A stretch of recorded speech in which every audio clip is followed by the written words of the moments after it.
کیسے آیا تھا؟ وہ گہری نظروں سے اسے دیکھتے ہوئے سوچ رہی تھی۔ ایک لمحے کو اس کے دل میں آیا کہ وہ اس نشان کو چھو کر دیکھے۔ کیا وہ اصلی تھا؟ کیا اسے اس زخم کے وقت تکلیف ہوئی تھی؟ ڈھیروں سوال تھے مگر وہ پوچھ نہیں سکتی تھی۔ وہ اس کے دوسرے پاؤں کا اسٹریپ کھول رہا تھا۔ جب دونوں پاؤں جوتوں کی قید سے آزاد ہوئے تو اس نے سر اٹھایا۔ فجر نے خود کو اسے تکتے پایا تو فوراً رخ موڑ لیا۔ اس کے لبوں پر ایک نرم سی مسکراہٹ ابھری۔ فریش ہو جائیں، میں انتظار کر رہا ہوں۔ وہ اٹھ کر چلا گیا۔ پھر فجر اپنے پیروں پر کھڑی ہوئی۔ ایک لمحے کے لیے تو اسے اپنے پیر محسوس ہی نہیں ہوئے۔ ہیلز پہنے رہنے کی وجہ سے وہ اکڑ گئے تھے۔ 15 منٹ بعد جب وہ باتھ روم سے نکلی تو وجود میں ایک ٹھنڈک اور سکون کا احساس تھا۔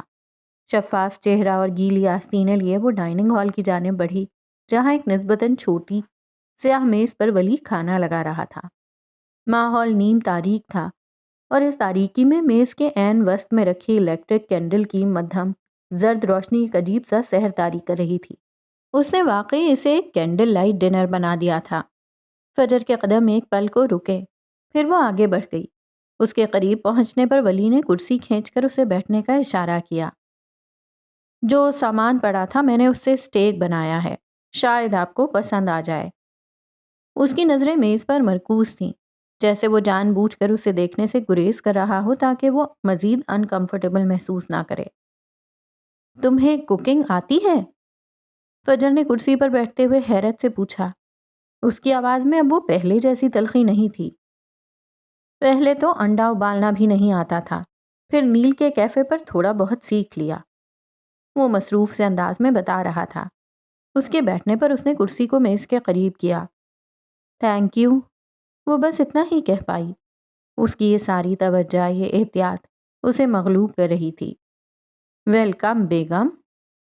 وہ واپس کچن کی جانب بڑھ گیا، جبکہ فجر کی نظریں میز پر چنے لوازمات پر جم گئیں۔ اسٹیک کے ساتھ گارلک بریڈ اور چند نگٹس بھی فرائی کیے گئے تھے۔ کھانے کی اشتہا انگیز خوشبو سے اس کی بھوک مزید چمک اٹھی تھی۔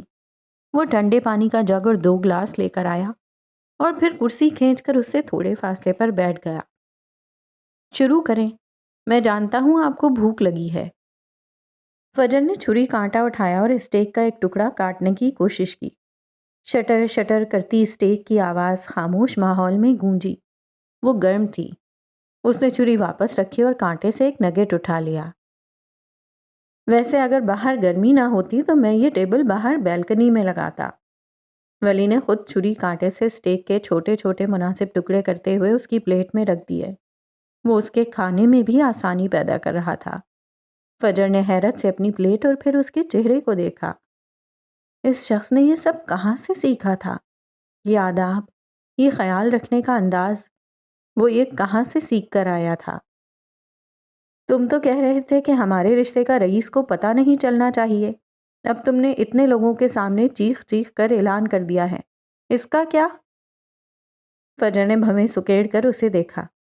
وہ اب خود کو سنبھال چکی تھی اور معاملات کو اپنے کنٹرول میں لانا چاہتی تھی۔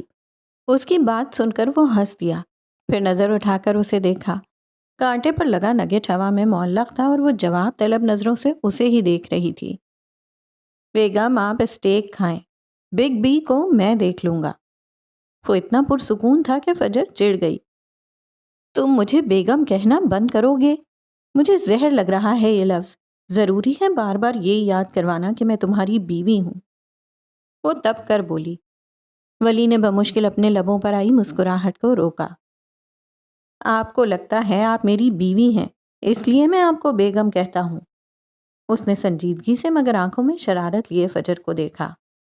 وہ اس کی بات پر الجھ گئی تھی۔ تو پھر کیوں بلاتے ہو؟ اس نے بیزاری سے پوچھا۔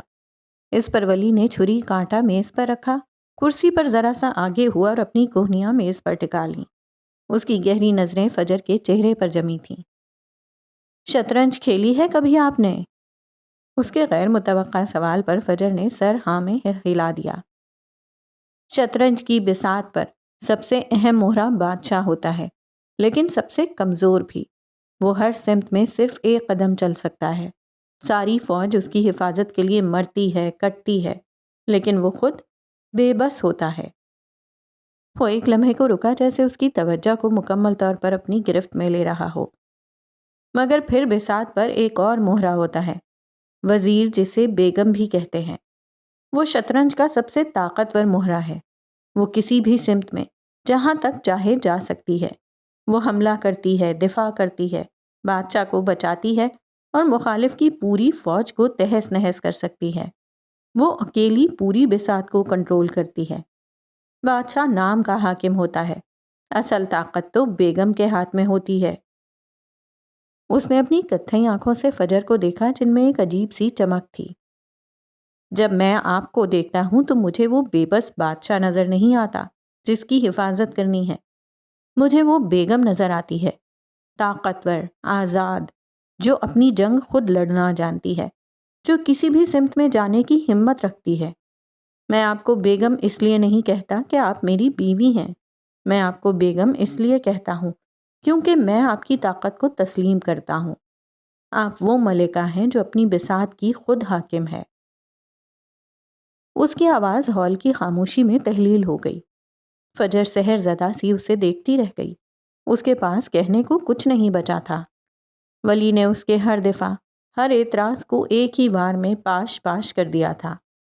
وہ لفظ بیگم، جسے وہ اپنی قید کی زنجیر سمجھ رہی تھی، وہ تو اس کی طاقت کا اعتراف تھا۔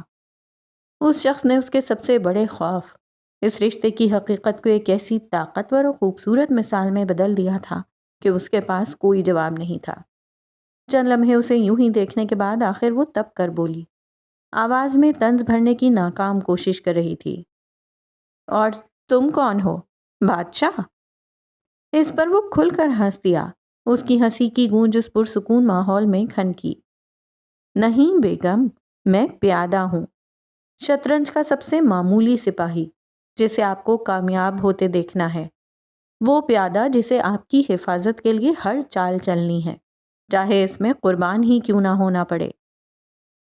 فجر نے ایک گہری سانس بھری، جیسے اس کے جواب کو اپنے اندر اتار رہی ہو، اور پھر سر جھٹک کر دوبارہ کھانے کی طرف متوجہ ہو گئی۔ وہ اب کوئی بحث نہیں کرنا چاہتی تھی۔ خاموشی سے وہ ان اسٹیک کے ٹکڑوں کو کھانے لگی جو ولی نے اس کے لیے خود کاٹے تھے۔ کچھ دیر تک دونوں کے درمیان صرف چھری کانٹے کی مدھم آواز آتی رہی۔ یہ ایک عجیب سی خاموشی تھی جس میں تناؤ نہیں بلکہ ایک ناقابل بیان سکون تھا۔ تو بادشاہ کون ہے؟ وہ الجھی۔ بادشاہ، وہ تو بگ بی ہیں، اس بساط کے اصل حکمران۔ فجر کی طرف دیکھا، اس کی آنکھوں میں ایک نئی چمک تھی۔ یہ جو بساط بچھی ہے نا، اس میں 3 ہی اہم مہرے ہیں جن کی چالیں سب سے زیادہ معنی رکھتی ہیں۔ ایک ملکہ جو ہر سمت جا سکتی ہے اور طاقت کا محور ہے، ایک بادشاہ جو تخت پر بیٹھا ہے اور جس کی حفاظت سب کی ذمہ داری ہے، اور ایک پیادہ جو ان دونوں کے درمیان پل کا کام کرتا ہے۔ فجر نے اپنے ابرو اچکائے۔ تو تمہارا مطلب ہے تم اس بادشاہ کے لیے مجھے بچا رہے ہو؟ اس کی آواز میں طنز تھا جو اس کی حیرت کو چھپانے کی ناکام کوشش تھی۔ ہاں، بادشاہ نے ہی تو بھیجا تھا پیادے کو۔ ولی نے سکون سے سر ہلایا۔ پیادہ بادشاہ کی خدمت کرتا ہے، اور اگر اس خدمت میں ملکہ کی حفاظت بھی شامل ہو تو اس سے بہتر کیا ہو سکتا ہے؟ اس نے آہستگی سے کہا، جیسے اسے فجر کی بے چینی کا علم ہو۔ مجھے تو بس یہ پتا ہے کہ میرا کام آپ کو اس بساط پر محفوظ رکھنا ہے۔ فجر نے چھری کانٹا رکھ دیا اور اسے دیکھا۔ اور اگر مجھے تمہاری حفاظت نہیں چاہیے ہو تو؟ وہ اطمینان سے مسکرایا۔ پیادے کی سب سے بڑی خوبی یہی ہے کہ اسے اپنی بیگم پر پورا بھروسہ ہوتا ہے۔ اگر آپ کو لگتا ہے آپ اپنی جنگ خود لڑ سکتی ہیں تو میرا کام آپ کے راستے سے رکاوٹیں ہٹانا ہے تاکہ آپ کو کوئی پریشانی نہ ہو۔ میں ہمیشہ آپ کے آس پاس رہوں گا، آپ کی حمایت میں، آپ کی ہر چال میں۔ وہ اسے دیکھتی رہی۔ ولی نے اپنی بات جاری رکھی، اور بگ بی، وہ تو خوش ہوں گے کہ ان کی بساط پر ایک مضبوط ملکہ اور ایک وفادار پیادہ موجود ہے۔ فجر نے گہرا سانس لیا۔ اس کے ذہن میں نئے خیالات ابھر رہے تھے۔ یہ تعلق، یہ الفاظ، یہ سب کچھ اس کے لیے نیا اور حیران کن تھا۔ تو اگر میں چاہوں کہ تم صرف میرے لیے کھیل کھیلو تو کیا کرو گے؟ فجر نے اسے چھیڑا۔ ولی نے اپنے ہونٹوں پر ہنسی روکی۔ بیگم، پیادے کا مقصد ہی یہ ہوتا ہے کہ وہ اپنی ملکہ کو فتح دلائے۔ بادشاہ تو صرف نام کا ہوتا ہے، اصل طاقت تو ملکہ کے پاس ہوتی ہے، اور پیادہ ہمیشہ اپنی ملکہ کے لیے ہی اپنی چال چلتا ہے۔ اس نے فجر کی آنکھوں میں گہری نظر ڈالی۔ آپ کو فتح یاب دیکھنا ہی میری سب سے بڑی جیت ہے۔ وہ اسے دیکھے گئی۔ یہ پیادہ اسے ہر طرح سے گھیر رہا تھا، اس کے دفاع کو ایک ایک کر کے توڑ رہا تھا۔ لیکن ایک بات یاد رکھیے گا، اس نے اپنی کرسی تھوڑی اور قریب کی اور سرگوشی کے انداز میں کہا، شطرنج میں کبھی بھی پیادے کو کمزور نہیں سمجھنا چاہیے، کیونکہ کبھی کبھی سب سے غیر متوقع چال وہی چلتا ہے۔ یہ محض ایک کھیل نہیں تھا، یہ ان کی دنیا تھی، جہاں ولی خود کو ایک معمولی پیادہ کہہ کر بھی سب سے بڑا کھلاڑی ثابت کر رہا تھا۔ وہ کچھ نہ بولی، سر جھٹک کر سوچوں کو ذہن سے نکالا۔ کیا خیال ہے پھر؟ اس نے اچانک خاموشی کو توڑا۔ اگلا ڈنر کسی ڈھابے پر کریں؟ گرما گرم دال اور تندور کی روٹی کھائیں گے؟ فجر نے سر اٹھا کر اسے دیکھا۔ مجھے دال نہیں پسند اور میں کسی ڈھابے پر نہیں جا رہی۔ اس نے فوراً نفی میں سر ہلا دیا۔ ویسے دال کھانی چاہیے، صحت کے لیے اچھی ہوتی ہے، آپ کو پروٹین کی سخت ضرورت ہے۔ فجر کے ہاتھ میں پکڑا کانٹا ایک دم رک گیا۔ اس نے نظریں اٹھا کر ولی کو دیکھا۔ اس کے چہرے پر الجھن کے آثار واقع تھے۔ تمہیں کیسے پتا مجھے پروٹین کی ضرورت ہے؟ اس سوال پر اس کے چہرے پر ایک شرارتی سی مسکراہٹ پھیل گئی۔ اس نے ایک ہاتھ اپنی ٹھوڑی تلے رکھا اور دوسرا میز پر ٹکاتے ہوئے ذرا سا آگے جھک کر اسے بغور دیکھا۔ میں چاہتا ہوں اگلی دفعہ آپ کو گلے لگانے کے لیے مجھے پوری باہیں کھولنی پڑیں، مگر آپ کافی دبلی پتلی۔ اس کے باقی الفاظ منہ میں ہی رہ گئے۔ فجر کی آنکھیں پہلے شدید صدمے اور پھر آگ اگلتے غصے سے پھیلیں۔ اس کا چہرہ لمحوں میں سرخ پڑ گیا اور اس نے ہاتھ میں پکڑا کانٹا پوری قوت سے ولی کے میز پر رکھے ہاتھ کی پشت پر گھسا دیا۔ آہ، ظالم عورت! اس کی ایک دبی دبی سی چیخ ابھری۔ خبردار جو آئندہ مجھ سے اس طرح فری ہونے کی کوشش کی تو گلا یہیں کاٹ دوں گی۔ فجر نے اب میز پر رکھی سٹیک نائف اٹھا لی۔ اس کا ہاتھ غصے سے لرز رہا تھا۔ ولی نے اپنا ہاتھ جھٹکا، ننھے ننھے خون کے قطروں کو دیکھا جو اس کی جلد سے ابل پڑے تھے۔ مارنے کاٹنے کے علاوہ اور کوئی کام ہے آپ کو؟ اس نے ٹشو اٹھا کر اپنے ہاتھ پر رکھا اور فجر کو یکدم احساس ہوا۔ وہ جو کچھ مزید سخت سنانا چاہتی تھی وہیں چپ کر گئی۔ اس کی نظریں اب ولی کے ہاتھ پر جمی تھیں۔ سفید ٹشو چند ہی لمحوں میں سرخ ہو چکا تھا۔ ایک پل کے لیے اس کا سارا غصہ اڑن چھو ہوا اور ایک گہرے ملال نے آ گھیرا۔ زخم زیادہ گہرا نہیں تھا اور نہ ہی اس کے چہرے پر شدید تکلیف کے آثار تھے، مگر زیادہ لگی ہے؟ اس کی گھٹی گھٹی سی آواز ابھری۔ کانٹا ہاتھ سے چھوٹ کر گر گیا۔ اسے اپنی اس بے اختیاری پر شدید غصہ آیا۔ ولی نے سر اٹھا کر اسے دیکھا۔ جب اس کی آنکھوں میں اپنے لیے خاص فکر دیکھی تو دل کو جیسے ٹھنڈک کا احساس ہوا۔ ہاں نا، بہت زیادہ لگی ہے، گھائل ہو گیا ہوں۔ وہ اب بھی اپنی مسکراہٹ چھپائے اسے دیکھ رہا تھا، جیسے اس کی حالت سے لطف اندوز ہو رہا ہو۔ دکھاؤ مجھے۔ اس نے اب اپنا ہاتھ آگے بڑھایا۔ ولی نے فوراً اپنا زخمی ہاتھ اس کے سامنے کر دیا۔ خون کے وہ ننھے قطرے بار بار رس رہے تھے۔ اسے اب شدید افسوس ہو رہا تھا۔ فرسٹ ایڈ باکس کہاں ہے؟ وہ یہ پوچھتے ہوئے اپنی جگہ سے اٹھی۔ کچن میں، دائیں جانب والے دوسرے کیبنٹ میں۔ وہ اس پر نظریں جمائے ایک مسرور سی کیفیت میں بولا۔ وہ تیز قدموں سے کچن کی جانب بڑھی اور کچھ ہی دیر میں سفید رنگ کا ڈبہ اٹھائے واپس آئی۔ اسے کھول کر روئی کے پھاہے سے اس کے زخم کو نہایت احتیاط سے صاف کیا اور پھر اس پر سنی پلاسٹ چپکا دیا۔ اس سارے عمل کے دوران وہ بس نرم گرم سی نظروں سے اسے دیکھتا رہا۔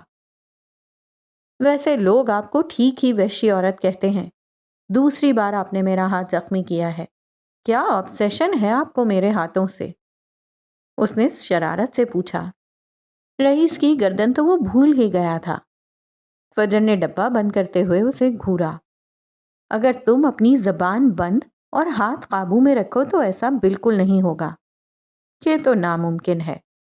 اس نے اپنا دوسرا صحیح سلامت ہاتھ بڑھا کر اس کے جوڑے سے نکلی بالوں کی ایک لٹ کو نرمی سے اس کے کان کے پیچھے اڑس دیا۔ اس غیر متوقع لمس پر ڈبہ بند کرتے فجر کے ہاتھ ایک دم ساکت ہو گئے۔ اس نے نظر اٹھا کر اسے دیکھا۔ اس کی آنکھوں میں اب غصہ نہیں، صرف حیرت تھی۔ اتنا فلرٹ کہاں سے سیکھا ہے تم نے؟ مت بھولیں میں آدھا انگریز بھی ہوں، اور ہمارے ہاں اسے فلرٹ نہیں، تعریف کرنا کہتے ہیں۔ وہ اس کی بات سن کر تعصب سے سر ہلاتی ہوئی ڈبہ اٹھا کر واپس کچن کی جانب بڑھ گئی۔ بے شرم انگریز۔ اس کی دھیمی سی بڑبڑاہٹ سن کر ولی بے اختیار ہنس دیا۔ اس نے اپنے زخمی ہاتھ کو دیکھا جس پر سنی پلاسٹ لگا تھا۔ ایک مسکراہٹ اس کے لبوں پر پھیل گئی۔ وہ واقعی پاگل عورت تھی، پہلے زخم دیتی تھی، پھر خود ہی مرہم لگاتی تھی۔ واپسی کا سفر کافی پرسکون تھا۔ وہ زیادہ کچھ نہیں بولا۔ آج کا دن اس کی زندگی کے خوبصورت دنوں میں سے ایک تھا۔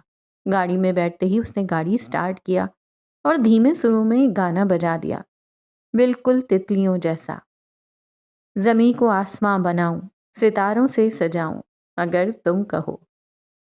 موسیقی اتنی مدھر تھی کہ اس کے الفاظ دل میں اتر رہے تھے۔ ولی نے ایک نظر فجر پر ڈالی۔ وہ کھڑکی سے باہر بھاگتے نظاروں کو دیکھ رہی تھی۔ اس کا چہرہ بے تاثر تھا۔ ولی مسکرایا۔ اسے معلوم تھا کہ اس کے اندر بہت کچھ چل رہا تھا۔ جب وہ تھک گئی تو اس نے گردن موڑ کر اسے دیکھا۔ تم انڈین گانے کب سے سننے لگے ہو؟ وہ کچھ حیران تھی۔ نیل کی مہربانی ہے، اردو اچھی کرنی تھی نا، بس اس لیے اس کے ساتھ سنتا رہا۔ انڈین، پاکستانی، سبھی 80-90 کی دہائی کے۔ اس نے ہلکے سے گنگنانا شروع کر دیا۔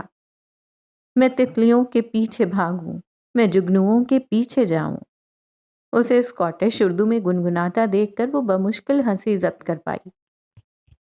گاڑی ترنم ہاؤس کے سامنے آ کر رکی تو اس نے میوزک بند کر دیا۔ اس سے پہلے کہ وہ باہر نکلتی بالآخر اس نے پوچھ ہی لیا، ڈنر کیسا رہا؟ بہت برا، فجر نے بیگ اٹھاتے ہوئے کہا۔ ولی نے گاڑی لاک کر دی اور اس کی طرف مڑ کر دیکھا۔ کتنا برا؟ آنکھوں میں الوہی سی چمک تھی۔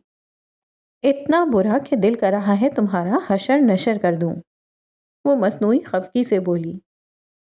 اتنا برا کہ اب آپ کو ہر طرف سے میری خوشبو آئے گی۔ اس کی بات سن کر فجر کے گال فوراً لال ہوئے۔ لاک کھولو ورنہ سچ میں ہاتھ کاٹ دوں گی، اس نے ولی کے جملے کا اثر زائل کرنے کے لیے غصے سے کہا۔ اس نے مسکراتے ہوئے لاک کھول دیا۔ آج فجر کو بہت تنگ کر لیا تھا، آج کے لیے اتنا کافی تھا۔ وہ تیزی سے باہر نکلی۔ اس نے ذرا جھکتے ہوئے کہا، صبح لینے آؤں گا، تیار رہیے گا۔ گارڈ نے گیٹ کھول دیا۔ وہ بنا اس کی طرف دیکھے اندر داخل ہو گئی جبکہ وہ مسکراتا ہوا آگے بڑھ گیا۔ وہ اماں اور بانو سے ملنے کے بعد سیدھا اپنے کمرے میں آئی۔ آج کا دن اتنا لمبا تھا کہ اسے یوں محسوس ہوا جیسے اس نے پوری زندگی جی لی ہو۔ دن بھر کی تھکن اور ولی کے ساتھ گزارا وقت سب کچھ اس کے ذہن میں گھوم رہا تھا۔ جہاں تکلیف ملی تھی وہیں اس نے مرہم رکھ دیے تھے۔ فریش ہونے کے لیے جیسے ہی اس نے اپنی کلازٹ سے کپڑے نکالے اسے ایک عجیب سی مہک کا احساس ہوا۔ اس نے گردن جھکا کر خود کو اسمیل کیا۔ یہ ولی کی خوشبو تھی جو اس کے لباس سے آ رہی تھی۔ اس نے اپنی تمام تر مہنگی خوشبوئیں اس خوشبو کے سامنے دم توڑ جاتی تھیں۔ وہ ٹھیک کہہ رہا تھا، یہ آدمی مجھے پاگل کرے گا۔ وہ مزید کچھ نہیں سونا چاہتی تھی، اس لیے اسے جلد از جلد فریش ہونا تھا۔ رئیس گروپ کے ہیڈ آفس کی وسیع و عریض کئی کنالوں پر پھیلی ہوئی پچھلی حدود پر وقت جیسے تھم سا گیا تھا۔ یہاں کی خاموشی کو صرف تیز ہوا کی سائیں سائیں اور گھاس سے ٹکرانے کی سرسراہٹ توڑ رہی تھی۔ روزہ چند منتخب سیکیورٹی گارڈز کے ساتھ کھڑی تھی۔ ان کا لباس ہوا میں ایک بے قابو پرچم کی طرح لہرا رہا تھا۔ سب کی نظریں آسمان پر مرکوز تھی جہاں ایک سیاہ نقطہ تیزی سے بڑا ہو رہا تھا۔ جلد ہی وہ نقطہ ایک دھاتی شکرے کی شکل اختیار کر گیا اور فضا میں ہیلی کاپٹر کے بلیڈز کی کان پھاڑ دینے والی پھڑپھڑاہٹ گونجنے لگی۔ نیچے اترتے ہوئے ہیلی کاپٹر کا دباؤ اتنا شدید تھا کہ زمین پر موجود خشک پتے اور دھول کا ایک طوفان اٹھا جس نے چند لمحوں کے لیے منظر کو دھندلا دیا۔ گارڈز نے آنکھوں پر ہاتھ رکھ لیے مگر عروزہ مضبوطی سے اپنی جگہ جمی رہی۔ اس کی آنکھیں اس سیاہ چمکتے ہوئے عفریت پر جمی تھیں جو اب زمین کو چھونے والا تھا۔ جیسے ہی ہیلی کاپٹر کے پہیے مخصوص دائرے میں اترے، اس کے بلیڈز کی رفتار آہستہ آہستہ کم ہونے لگی، مگر ان کی پیدا کردہ ہوا اب بھی ارد گرد کے ماحول پر حاوی تھی۔ دروازہ ایک ہموار میکان کی آواز کے ساتھ کھلا اور ایک چمکدار سیاہ اطالوی جوتا باہر نکلا۔ اس کے بعد رئیس مکمل طور پر باہر آیا۔ اس نے ایک بے داغ سیاہ 3 پیس سوٹ پہن رکھا تھا جس کے بٹن کھلے تھے۔ تیز ہوا اس کے سوٹ کو چھو کر گزر رہی تھی، مگر اس کے چہرے یا تاثرات پر کوئی اثر نہیں ڈال سکی۔ اس کی آنکھوں میں ایک سرد اور گہری سنجیدگی تھی جسے وہ اس دنیا کے شور و غل سے ماورا ہو۔ اس کے پیچھے مراد عالم اترا۔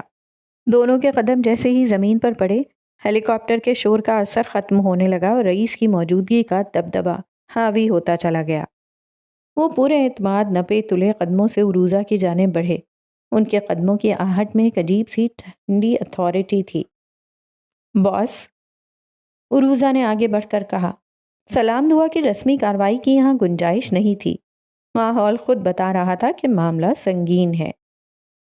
رئیس نے صرف سر ہلا دیا۔ اس کی نظریں سامنے شیشے اور اسٹیل سے بنی دیو ہیکل عمارت پر تھیں۔ رپورٹ۔ اس کا لہجہ سپاٹ تھا، مگر اس ایک لفظ میں چھپی طاقت نے عروزہ کو مزید سنجیدہ کر دیا۔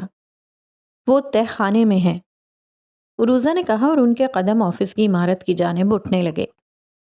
عمارت کے قریب پہنچ کر ان کا رخ مرکزی دروازے کے بجائے بغلی راستے سے بیسمنٹ کی جانب جانے والی لفٹ کی طرف تھا۔ لفٹ کا دروازہ کھلا اور وہ اندر داخل ہوئے۔ جیسے ہی دروازے بند ہوئے، باہر کی دنیا سے ان کا رابطہ منقطع ہو گیا اور ایک مصنوعی روشنی نے ان کے سنجیدہ چہروں کو روشن کیا۔ لفٹ خاموشی سے نیچے کی طرف سرکنے لگی۔ وہ بہت زیادہ تربیت یافتہ لوگ ہیں، عروزہ نے بتانا شروع کیا۔ اس کی آواز میں تناؤ صاف تھا۔ جس طرح انہوں نے سیکیورٹی کو چکما دیا وہ عام چور نہیں ہو سکتے۔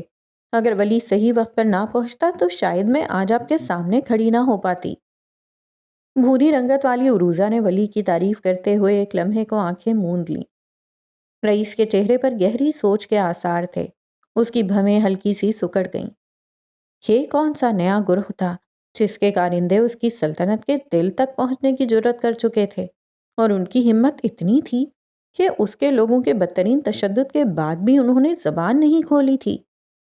لفٹ نے ایک جھٹکے کے ساتھ اپنی منزل پر پہنچنے کا اعلان کیا۔ بیسمنٹ میں پہنچتے ہی لفٹ کا دروازہ کھولا تو سامنے ایک لمبا مدھم روشنی والا کوریڈور تھا۔ ہوا میں ٹھنڈک، نمی، ادویات اور خون کی ملی جلی ناگوار بو رچی ہوئی تھی۔ ان کے بھاری قدموں کی چاپ راہداری میں گونج رہی تھی، جو کسی بھی سننے والے کے دل میں خوف پیدا کرنے کے لیے کافی تھی۔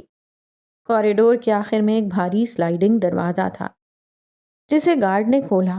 دروازے کے کھلنے کی سنسناہٹ کے ساتھ ہی وہ اندر داخل ہوئے۔ سامنے کا منظر کسی ڈراؤنے خواب کا حصہ لگتا تھا۔ کمرے کے بیچ میں 2 بھاری کرسیوں سے 2 آدمی مضبوط آہنی زنجیروں میں جکڑے ہوئے تھے۔ ان کے کپڑے پھٹے ہوئے اور جسم جگہ جگہ سے لہو لہان تھا۔ تشدد کے نشانات ان کے چہرے اور بازوؤں پر واضح تھے، مگر ان کی آنکھوں میں تکلیف سے زیادہ کچھ اور تھا۔ بھاری قدموں کی چاپ سن کر انہوں نے آہستہ آہستہ اپنی سوجی ہوئی آنکھیں کھولیں۔ سامنے رئیس اپنے پورے قد کے ساتھ کھڑا تھا۔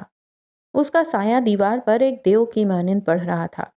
اسے دیکھتے ہی قیدی کے لہو لہان چہرے پر ایک عجیب طنزیہ مسکراہٹ ابھری۔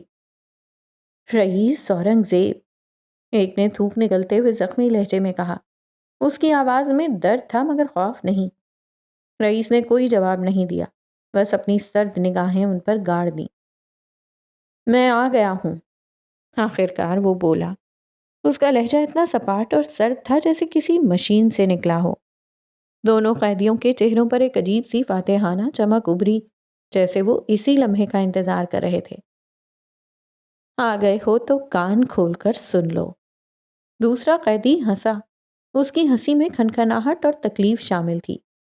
تمہاری الٹی گنتی شروع ہو چکی ہے۔ رئیس کے چہرے پر پہلی بار کوئی تاثر ابھرا۔ یہ خوف یا غصہ نہیں، بلکہ رعونت بھری مسکراہٹ تھی۔ اچھا، جاری رکھو۔ تمہاری یہ سلطنت، یہ غرور، یہ طاقت کا نشہ، سب کچھ بہت جلد خاک میں ملنے والا ہے۔ پہلے قیدی نے نخوت سے اطلاع دی۔ وہ آہستگی سے آگے بڑھا اور اپنے گھٹنوں پر ہاتھ رکھ کر ان کے برابر جھکا۔ اس کی آنکھیں ان کی آنکھوں میں جھانک رہی تھیں۔ مجھے وہ لوگ بالکل پسند نہیں جو خود کو مجھ سے بڑا عفریت سمجھنے کی غلطی کر بیٹھیں۔ اس دنیا میں غلطیوں کی معافی نہیں ملتی۔ تو تمہیں لگتا ہے تم سے بڑا عفریت کوئی ہے نہیں؟ ایک قیدی ہانپتے ہوئے بولا۔ اس کے منہ سے خون کا ایک قطرہ ٹپکا۔ رئیس سیدھا کھڑا ہوا۔ اس نے اپنے سوٹ کو ایسے جھاڑا جیسے ان کے قریب آنے سے اس پر کوئی گندگی لگ گئی ہو۔ اس کے لبوں پر وہی سرد مسکراہٹ لوٹ آئی۔ تصحیح کر لو، اس نے اطمینان سے کہا۔ میں واحد عفریت ہوں۔ اس کے آخری الفاظ کمرے کی خاموشی میں ایک فیصلے کی طرح گونجے۔ ہاں، وہ اس سلطنت کا واحد عفریت تھا، ایک ایسا عفریت جسے چیلنج کرنے کا مطلب صرف موت تھا۔ قیدی دوبارہ ہنس دیے۔ ہر فرعون کے لیے ایک موسیٰ ہوتا ہے رئیس اورنگزیب، اور تمہارا موسیٰ دہلیز پر دستک دے رہا ہے۔ رئیس نے ایک لمحے کے لیے انہیں دیکھا، پھر مراد عالم کی طرف مڑا۔ لیکن تمہارا موسیٰ کوئی نیک انسان نہیں، بلکہ قیامت کا 5واں گھڑ سوار ہے، تم سے بھی بڑا فرعون۔ ان کی لرزتی آواز جیسے اعلان کر رہی تھی، قیامت کا اعلان۔ رئیس کا چہرہ تاثرات سے خالی ہو گیا۔ مراد، اس نے بغیر کسی جذبے کے کہا، ان کی زبان کھلوانے کے کچھ نئے طریقے آزماؤ۔ مجھے صبح تک ان کے بھیجنے والے کا نام چاہیے، زندہ یا مردہ، مجھے فرق نہیں پڑتا۔ یہ کہہ کر وہ پلٹا اور اسی شاہانہ انداز میں باہر کی طرف قدم بڑھا دیے۔ عروضہ ساتھ لپکی، پیچھے دو ہانپتی ہوئی زندگیاں، اور اپنے انجام کا انتظار کرتی خاموشی چھوڑ گیا۔ اگلی صبح ولی وقت سے پہلے پہنچ چکا تھا۔ کل رات فجر کو تنگ کرنے کا بخار ابھی تک نہیں اترا تھا۔ اس کے چہرے پر ایک فاتحانہ مسکراہٹ تھی، جیسے اس نے کوئی بڑی جنگ جیت لی ہو۔ آج وہ پیشہ ورانہ انداز سے ہٹ کر بیگی پینٹ پر ایک آرام دہ شرٹ پہنے ہوا تھا۔ اس کے کتھئی بال نفاست سے سیٹ تھے، اور یہ انداز اس کی شخصیت کو مزید دلکش بنا رہا تھا۔ اس نے ہارن بجایا، لیکن پھر کچھ سوچ کر رک گیا۔ اس کے بجائے وہ گاڑی سے نکلا اور گیٹ کی طرف بڑھا۔ وہ فجر کو مزید تنگ کرنے کا کوئی نیا طریقہ سوچ رہا تھا۔ جیسے ہی وہ گیٹ کے قریب پہنچا، فجر باہر نکلتی دکھائی دی۔ آج وہ بالکل سادہ حلیے میں تھی، گھٹنوں تک آتا کھلا ہلکا زرد رنگ کرتا اور اسی رنگ کا ٹراؤزر۔ بال آج ڈھیلے سے ایک رومال میں بندھے تھے۔ اس نے آرام دہ لوفرز پہنے ہوئے تھے۔ اسکارف گردن کے گرد لپٹا ہوا تھا جو اسے ایک معصومانہ سا روپ دے رہا تھا۔ آج وہ باس کم اور ایک اسٹوڈنٹ زیادہ لگ رہی تھی۔ ایک لمحے کو وہ اسے دیکھ کر ٹھٹک گیا۔ کیا کہنا تھا سب بھول گیا، وہ بس مارننگ ہی کہہ پایا۔ فجر نے سر ہلایا اور گاڑی میں بیٹھ گئی۔ ولی نے گاڑی سٹارٹ کی اور وہ دونوں خاموشی سے آگے بڑھنے لگے۔ فجر اپنے فون میں مصروف ہو گئی، جیسے وہ دنیا و ما فیہا سے بے خبر ہو۔ وہ بار بار اسے چوری چھپے دیکھتا رہا۔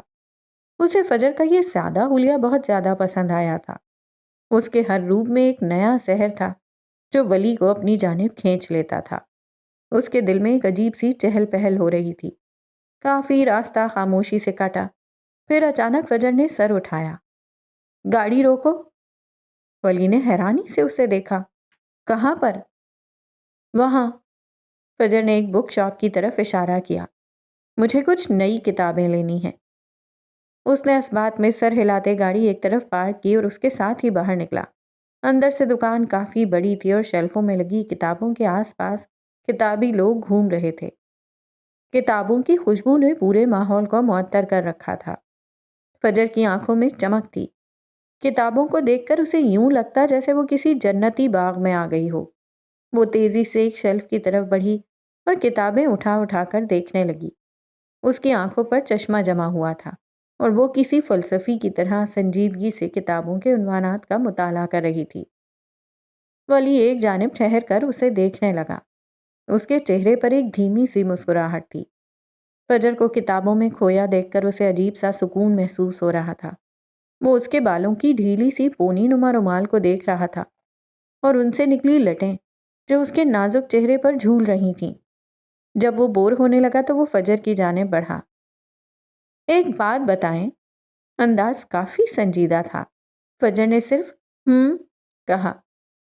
ایسی لڑکی جو ایک آرٹسٹ ہو، جسے چشمہ لگا ہو اور جو فرانز کافکا کو پڑھتی ہو، اس سے شادی کرنے کے لیے کیا کرنا ہوگا؟ فجر نے پہلے حیرت سے اسے دیکھا، پھر اسے ایک گھوری سے نوازا۔ پہلے خودکشی کرنی ہوگی، پھر دوسرا جنم لے کر آنا ہوگا، کیونکہ پہلے جنم میں تو ناممکن ہے۔ وہ اس کے تپے ہوئے جواب پر بے ساختہ ہنس دیا۔ شکر ہے مجھے پہلے ہی جنم میں مل گئی۔ وہ اس کی جانب جھکتے ہولے سے بولا، سرگوشی نما۔ اس سرگوشی میں دنیا بھر کی سرشاری تھی، جبکہ فجر نے اسے مکمل نظر انداز کیا۔ ساری کتابیں ایک ساتھ لیں گی؟ ڈھیر ساری کتابیں دیکھ کر وہ پھر سے بولا، بار بار آنے کا ٹائم نہیں ملتا۔ پہلے سوچا تھا لائبریری بناؤں گی، پر اب تو کتاب پڑھنے کا ٹائم بھی مشکل سے ہی ملتا ہے۔ وہ کافی سنجیدگی سے کہہ رہی تھی۔ ولی نے پہلے اسے دیکھا، پھر اس کی کتابوں کو۔ بیگم ماں بس کتابیں پڑھیں، لائبریری میں بنوا دوں گا۔ وہ کسی قدر سنجیدگی سے بولا، جیسے وہ یہ کام فوراً کرنے والا ہو۔ اس کی تمام کتابیں اٹھائیں اور کاؤنٹر کی طرف بڑھ گیا۔ البتہ اس کے چہرے پر ایک دھیمی سی مسکراہٹ تھی، جو اس کے دل کے اندر کے احساسات کو ظاہر کر رہی تھی، جبکہ فجر گہری سانس لے کر رہ گئی۔ جیسے ہی وہ دونوں گاڑی سے اتر کر آفس کی مرکزی عمارت کی جانب بڑھے، فجر نے محسوس کیا جیسے فضا میں کچھ بدل گیا تھا۔ ہمیشہ کی طرح چہل پہل تو تھی، مگر آج ہر چہرہ ایک خاص تجسس اور حیرت سے بھرا نظر آ رہا تھا۔ وہ لوگ جو عام طور پر اسے ایک سنجیدہ اور بے حد مصروف میڈم کے طور پر جانتے تھے، آج ان کی آنکھوں میں کچھ اور ہی کہانی تھی۔ جیسے ہی وہ مرکزی دروازے سے اندر داخل ہوئے، انہیں محسوس ہوا جیسے تمام نظریں ان پر جم گئی ہوں۔ لابی میں کھڑے لوگ، کوریڈور سے گزرتے ملازمین، اور یہاں تک کہ استقبالیہ پر موجود عملہ بھی انہیں ایک عجیب حیرت اور تجسس سے دیکھ رہا تھا۔ سرگوشیاں ہلکی تھیں لیکن موجود تھیں۔ یہ کل رات کے واقعے کی وجہ سے تھا۔ کسی نے ان کی ویڈیو سوشل میڈیا پر ڈال دی تھی، جو ریسٹورانٹ کی سائبر سیکیورٹی فورسز سے درخواست کے بعد ریموو کر دی گئی تھی، مگر لوگ پھر بھی دیکھ چکے تھے۔ اس نے ولی کی جانب دیکھا۔ وہ مکمل طور پر پر اعتماد اور بے پرواہ نظر آ رہا تھا۔ اس کے چہرے پر وہی سکون اور سنجیدگی تھی جو اس کا آفس میں خاصا تھی۔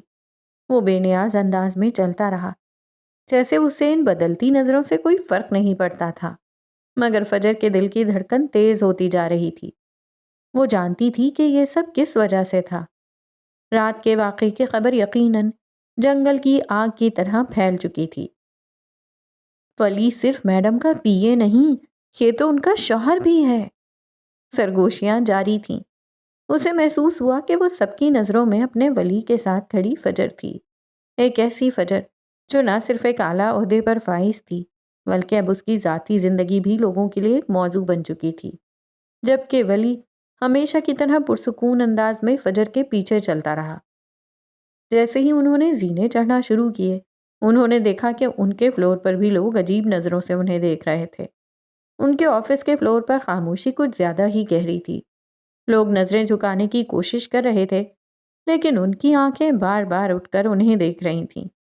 یہ صرف ایک تجسس نہیں تھا، بلکہ ایک نئی قسم کا احترام بھی تھا۔ ولی کا کل کا عمل لوگوں کے ذہنوں پر گہرا نقش چھوڑ چکا تھا۔ فجر اپنے کیبن کی طرف بڑھی اور ولی اس کے پیچھے خاموشی سے چلتا رہا۔ ان کے کیبن میں داخل ہوتے ہی لابی میں پھیلی ہوئی سرگوشیوں کا شور بھی آہستہ آہستہ بلند ہونے لگا۔ فجر نے کیبن کا دروازہ بند کیا اور ایک لمبی سانس لی۔ اس کا دل ابھی تک بے ترتیب دھڑک رہا تھا۔ وہ جانتی تھی کہ یہ صرف آج کی بات نہیں تھی، اب ان کے تعلق کی نوعیت بدل چکی تھی، اور آفس میں ان کی حیثیت بھی اس سے متاثر ہوگی۔ ولی نے اس کی طرف دیکھا۔ اس کے چہرے پر دبی ہوئی مسکراہٹ تھی۔ لگتا ہے خبر پھیل چکی ہے، اس نے نرم لہجے میں کہا، جیسے یہ کوئی عام بات ہو۔ فجر نے اسے گھور کر دیکھا۔ یہ کوئی مذاق نہیں ہے، اب ہر کوئی ہمیں مختلف نظروں سے دیکھے گا۔ ولی نے اس کی بات کاٹتے ہوئے پرسکون لہجے میں کہا، آپ اپنا کاروبار دیکھیں، نظریں میں سنبھال لوں گا۔ اس کی آواز میں ایک ایسا پر اعتماد لہجہ تھا جو فجر کو مزید الجھا گیا۔ وہ جانتا تھا کہ اس نے جو کچھ بھی کیا وہ اپنی بیوی کے لیے کیا تھا، اور اس میں اسے کوئی شرمندگی نہیں تھی۔ وہ بیگ پٹکتے ہوئے کرسی پر گرنے والے انداز میں بیٹھی۔ تم نے یہ سب جان بوجھ کر کیا؟ وہ اب اسے گھور رہی تھی جو پرسکون تھا۔ نہیں، یک لفظی جواب آیا۔ وہ یقین کرنے کی کوشش کرنے لگی لیکن ہیزل آنکھوں میں شک تھا۔ خیر، ابھی آپ چائے پئیں، میں بگ بی سے ملنے جا رہا ہوں۔ وہ اپنے دورے سے واپس آ گئے ہیں اور یقیناً اسی سلسلے میں مجھے طلب کیا گیا ہے۔ اس نے گھڑی پر نظر ڈالتے سنجیدگی سے کہا، اور پھر ایک نظر فجر کو دیکھا جو کچھ نہ بولی، صرف اسے دیکھتی رہی۔ وہ دروازے کی جانب بڑھا اور پھر رک گیا، پلٹ کر اسے دیکھا۔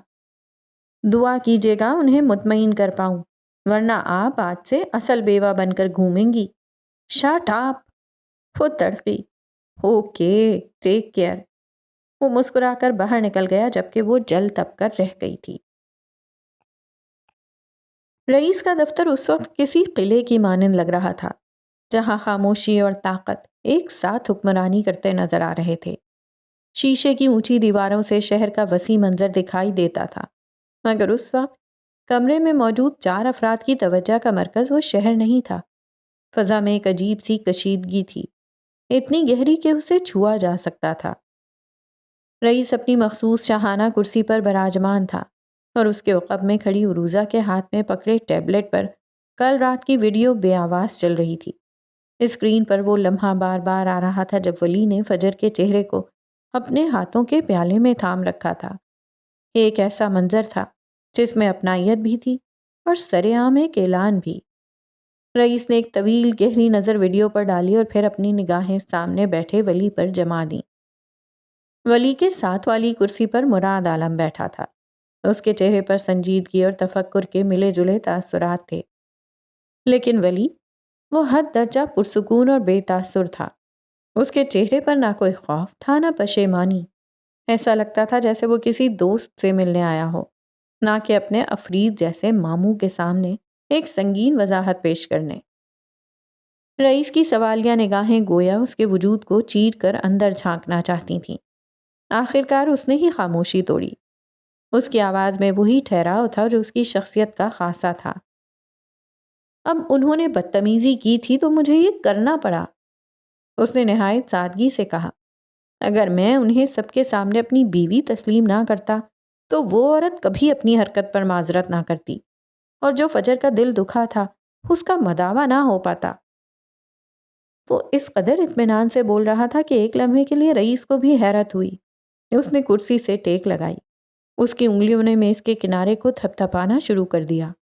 اس کی آنکھوں میں سوچ کی گہری پرچھائیاں ابھر آئیں۔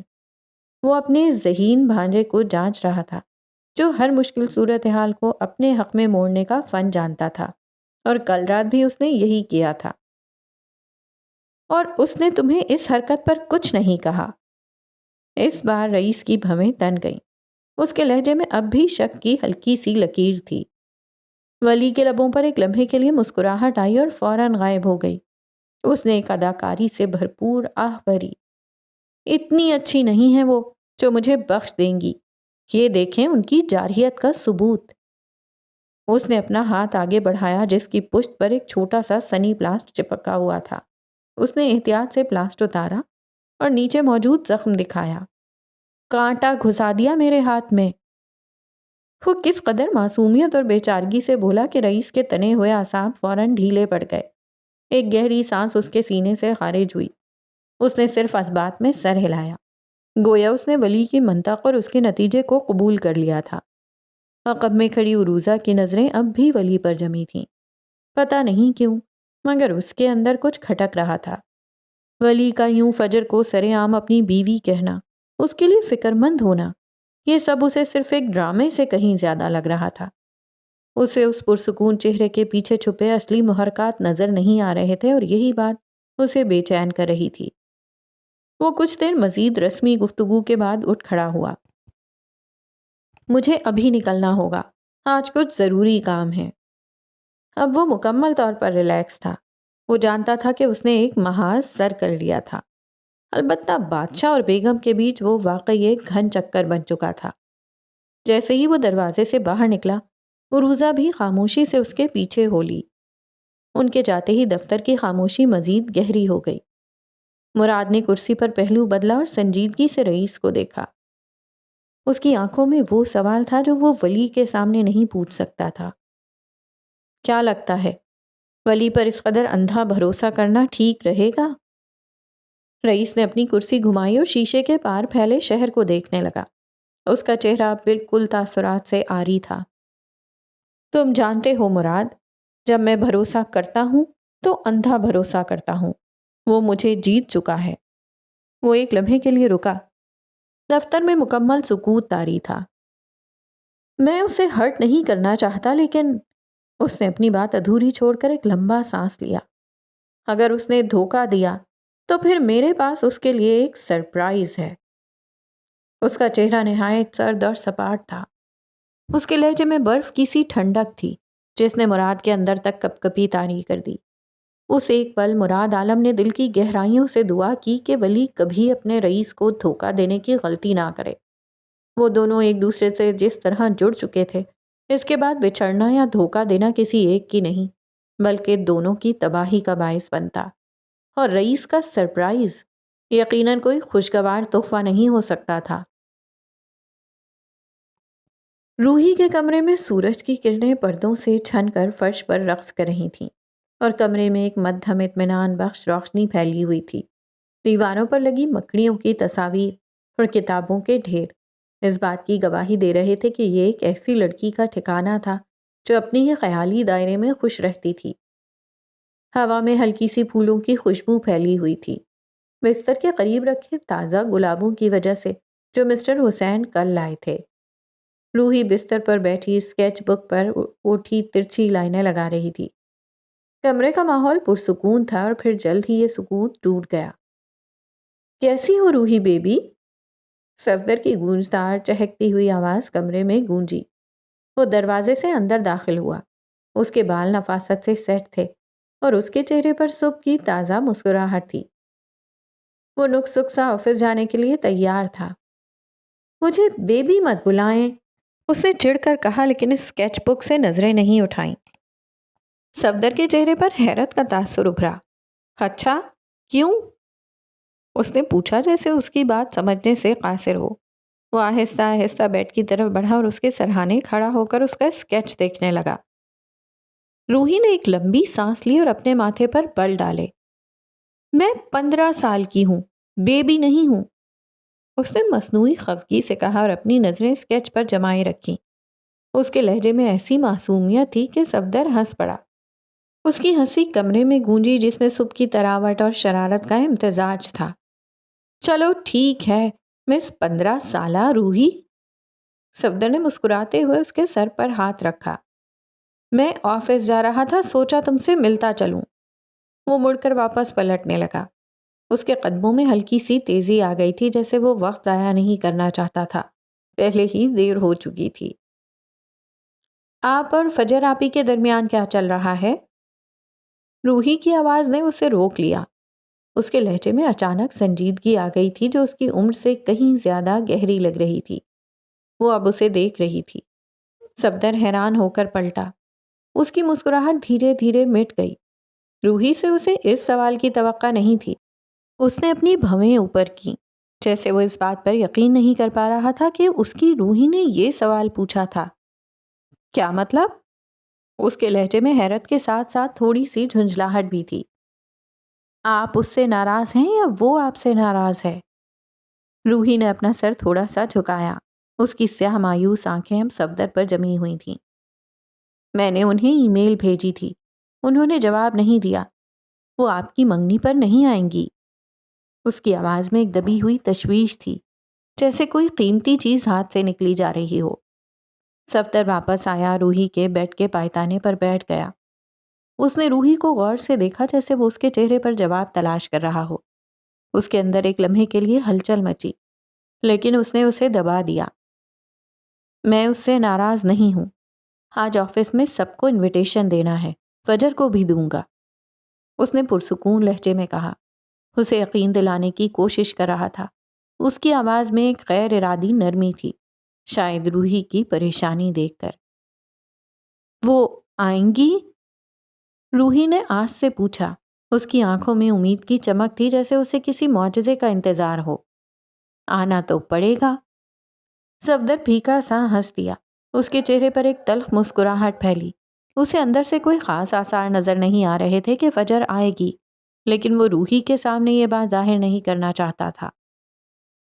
آپ انہیں بہن مانتے ہیں نا؟ پلیز انہیں دھوکہ مت دیجیے گا۔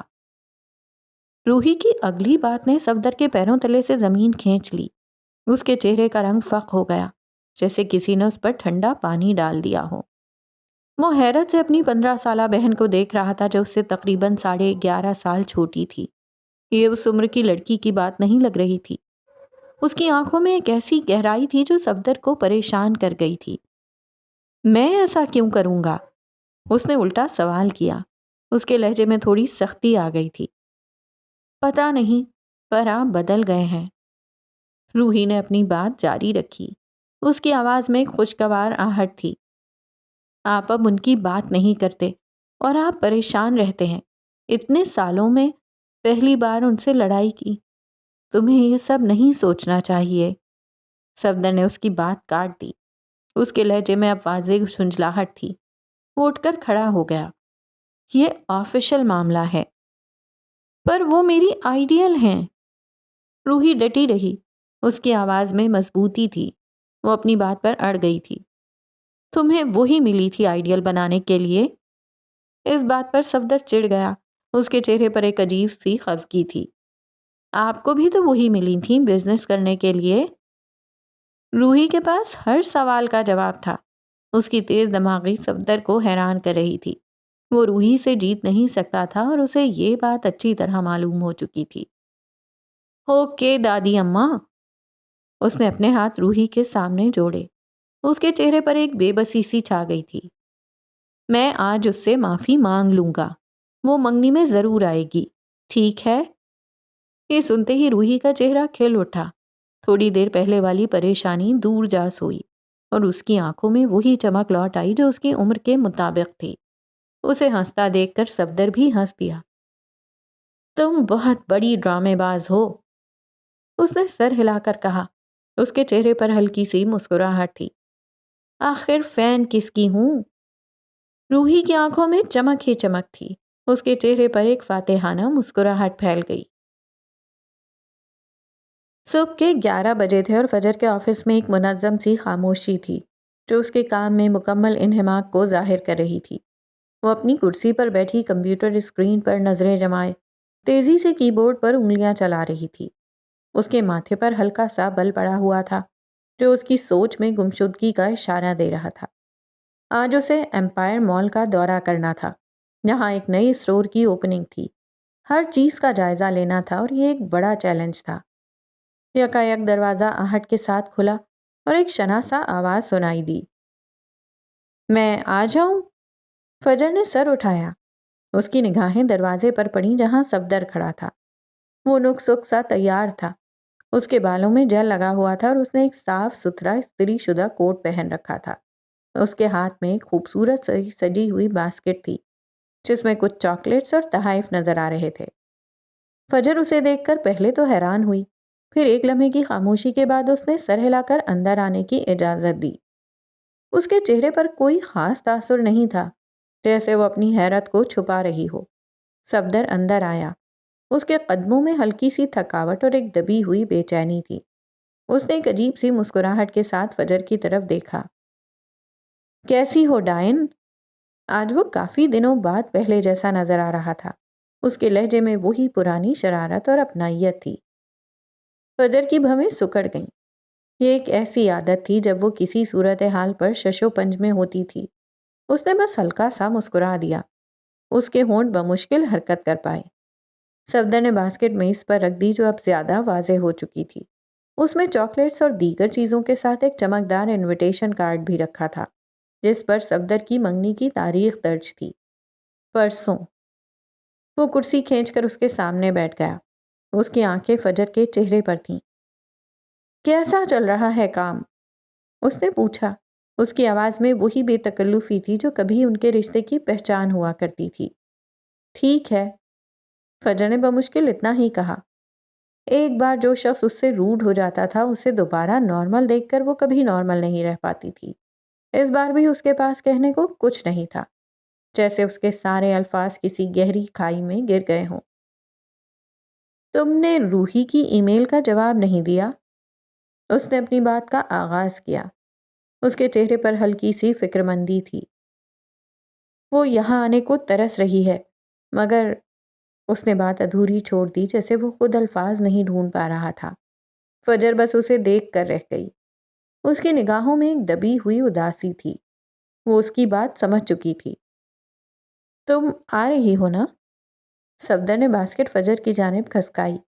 اس کی آنکھوں میں امید کی ایک مدھم سی کرن چمک رہی تھی۔ پتہ نہیں، فجر نے ٹھنڈے اور بے تاثر لہجے میں جواب دیا۔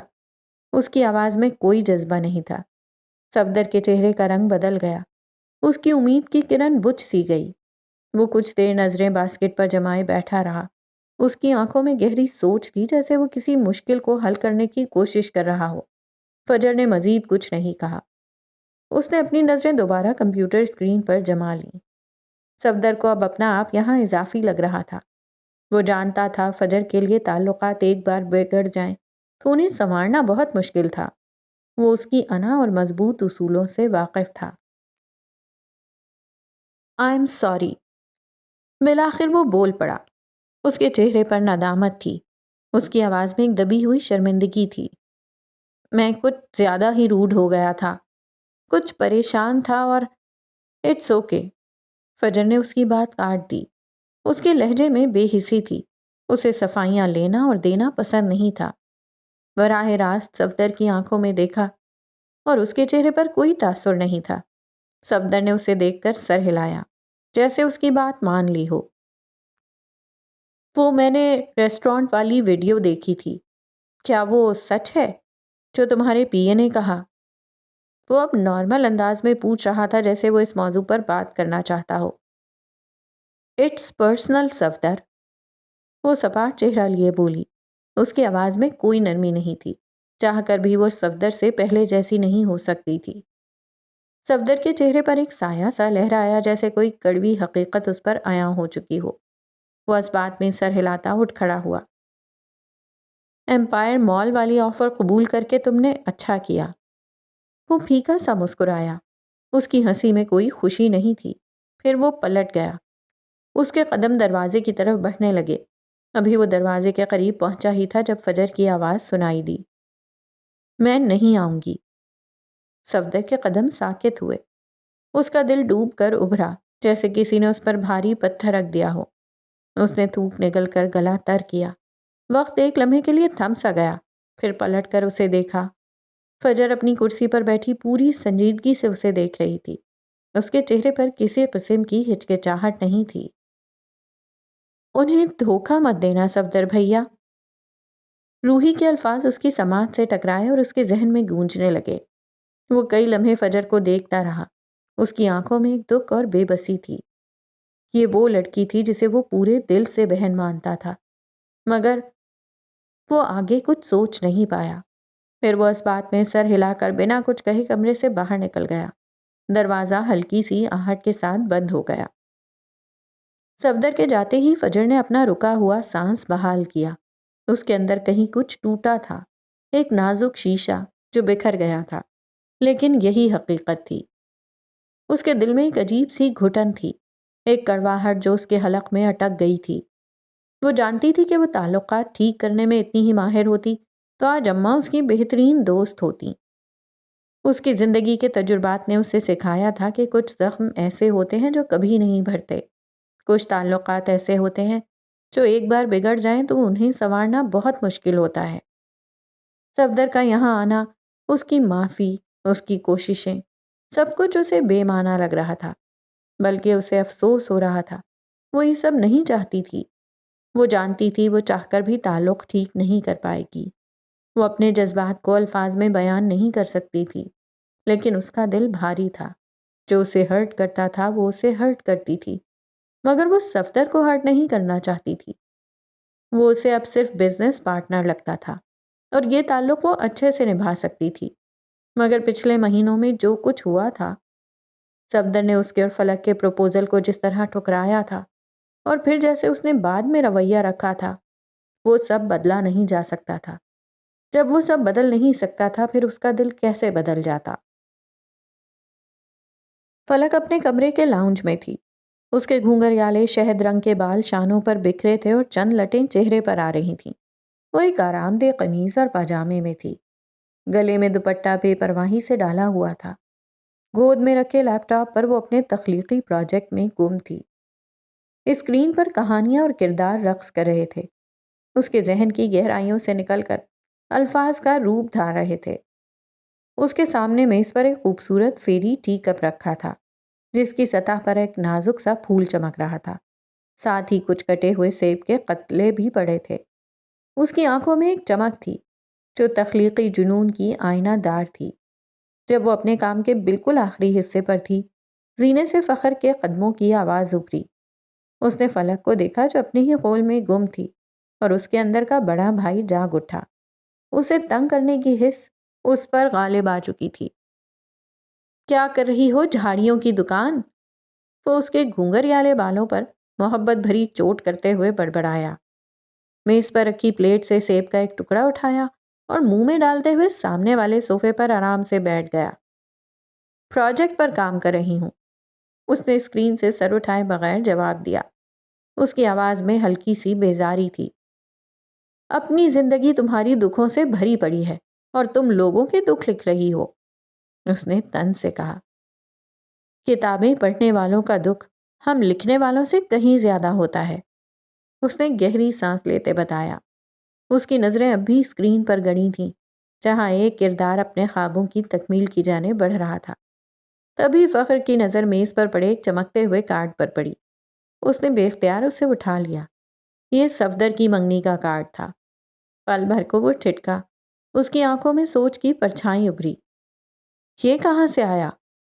اس نے قدرے دھیمی آواز میں پوچھا۔ چہرے پر تفکر کے آثار نمایاں تھے۔